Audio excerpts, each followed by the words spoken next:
Bugün başına böyük faciə və müsibətlər gəlmiş Peyğəmbərimizin böyük nəvəsi haqqında danışmaq istəyirəm.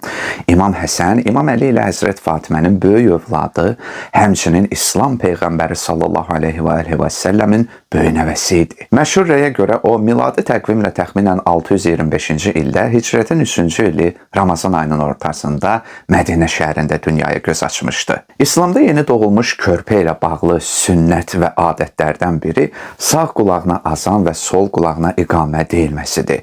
Allahın Rəsulu salavatullah bu sünnəni bu əziz körpə üçün icra etdi. Habelə bu körpənin dünyaya gəlməsinin 7-ci günündə bir qoyun əqiqə qurbanlığı kəsildi və onun bir budu doğuşda kömək edən qadına verildi. Bundan əlavə Peyğəmbərimiz 7-ci gün körpənin saçını qırxmağı və onun ağırlığında gümüş sədəqə verməyi tapşırdı. Əsma bint Ümeysdən nəql olunub ki, Fatimə xanım övladı Həsəni dünyaya gətirdi. Peyğəmbər onun yanına gəldi və buyurdu: "Ey Əsma, övladımı mənə gətir."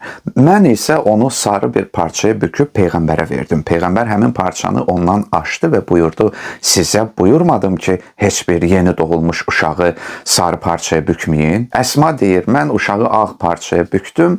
Peyğəmbər onu götürdü və sağ qulağına azan, sol qulağına isə iqamə oxudu. Sonra Əliyə dedi: "Ona nə ad qoymusan?"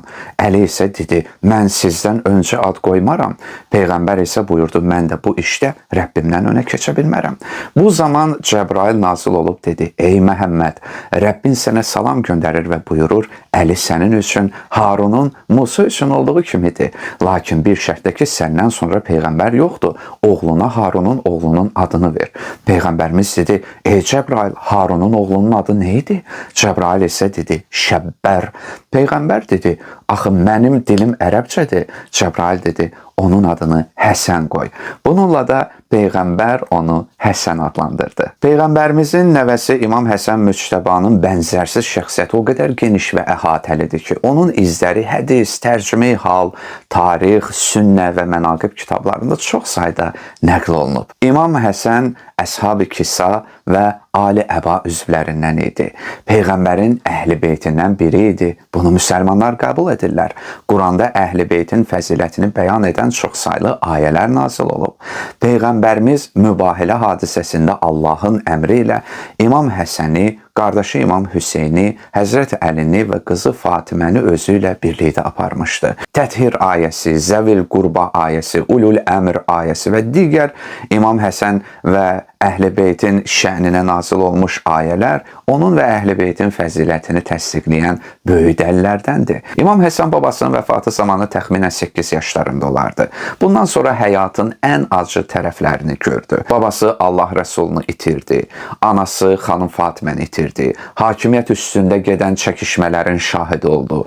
Atasına edilən haqsızlıqları gördü. Daha sonra xalq onun atası İmam Əlini xəlifə seçdikdə yenə də vəziyyət daha da pisləşməyə başladı. Bir dəstə səhabə İmam Əliyə qarşı döyüşdü və Cəməl döyüşü baş verdi. Daha sonra Muaviyyə qarşı çıxdı, Siffin döyüşü baş verdi. Sonda isə bir dəstə dindən çıxmış Xəvaric İmam Əli ilə döyüşdü və Nəhrəvan döyüşü baş verdi. Lakin yenə də sakitləşmədilər. Sui-qəsd nəticəsində namaz qılan yerdə İmam Əlini elə Ramazan ayındaca oruç tutan halda zərbətdədilər.